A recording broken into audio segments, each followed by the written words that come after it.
Praia do Ouro. Se eu vos dissesse que aqui está um pedaço enterrado no fundo do mar da história da Marinha Espanhola, acreditavam? Aqui, mesmo atrás de mim, onde habitualmente o mar até está bastante calmo, hoje é que está um pouco mais agitado, e onde muitos turistas espanhóis vêm estender a toalha na areia assim branquinha, não sabem que tem um tesouro a relativamente poucos metros de profundidade. Então, vou-vos contar uma história, a história do Numancia. Este navio, quando foi criado, chegou a ser o navio mais avançado da Armada Espanhola, um autêntico blindado numa altura em que ainda os navios pareciam quase saídos de filmes tipo Piratas das Caraíbas. Bem, o Numancia deu a volta ao mundo, participou em missões militares, transportou membros de destaque até uma altura em que ele teve que ser retirado porque o avanço tecnológico até ele ultrapassou. Bem, a verdade é que aquele navio que tinha sido vendido para um ferro velho na zona de Bilbao fez uma última viagem. Esta última viagem aconteceu com que passasse, já no inverno, nas costas de Portugal e foi vencido por algo também tipicamente português, uma tempestade no Atlântico. Esta tempestade podia ter levado a uma tragédia, fez com que o Numancia decidisse que, em vez de repousar em Bilbao para o resto dos seus dias, escolhesse Sesimbra como a sua última morada, demonstrando que até há mais de 100 anos atrás Sesimbra já era irresistível para os turistas. Bem, aconteceu que houve uma tempestade, como eu disse, o Numancia foi arrastado para esta zona que hoje em dia é conhecida como a Praia do Ouro e tinha a bordo cerca de 36 militares, cerca de 36 marinheiros. Não aconteceu nenhuma desgraça porque a estação de salva-vidas aqui local, Sesimbra é uma vila pescatória, hoje em dia um dos pontos turísticos principais deste país, uma zona de mergulho bastante requisitada, mas há 100 anos atrás, há mais de 100 anos atrás, não havia GPS, não havia helicópteros, não havia nada disso. E a verdade é que as pessoas da estação de salva-vidas de Sesimbra, com pouco mais que espécie de cabos, fizeram um vai e vem e conseguiram tirar todos os marinheiros que estavam a bordo do Numancia para uma zona segura. Alguns desses marinheiros voltaram às suas terras natais, é verdade. Outros decidiram que não, que iam ficar em Sesimbra e a verdade é que mais de um século depois ainda temos famílias aqui em Sesimbra descendentes desses marinheiros que foram salvos e tudo tem o nome de numantinos, estes descendentes marinheiros do Numancia. O Numancia, que para os simbrenses chegou a ter um segundo nome, que era o vapor, porque era um barco a vapor e aqui não era algo muito comum.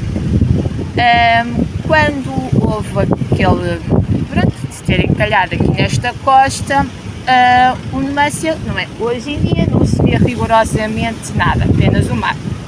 Se forem até ao castelo, conseguem ver, se tiverem algum telescópio, binóculos, algo assim mais profissional, conseguem ver que há uma mancha nestas águas. Porque também com a própria ondulação e com os anos o navio foi se enterrando. Mas a verdade é que quando o Numancia veio visitar Sesimbra pela primeira e última vez na sua história, estava cá fora. E era quase uma espécie de parque de diversões para os habitantes de Sesimbra que podiam, em alturas de maré vazia, como é óbvio não é hoje, neste minuto estamos com maré cheia, podiam quase ir até a pé ao barco que não partiu nem nada, estava perfeitamente intacto.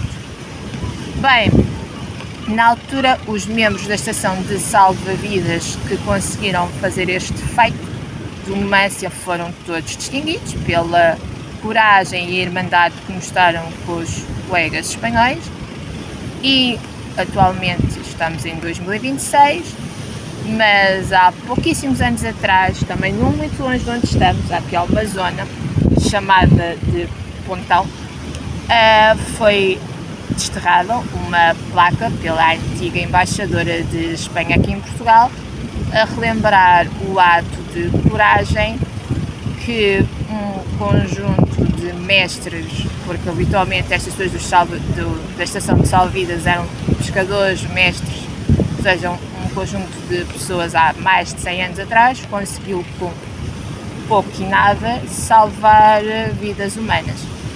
Bem, isto é apenas uma pequena história que a Sesimbra guarda e que demonstra que a história muitas vezes não está dentro de museus, mas sim ao ar livre. Basta olharmos bem para o que nos rodeia, seja à vista, seja debaixo d'água.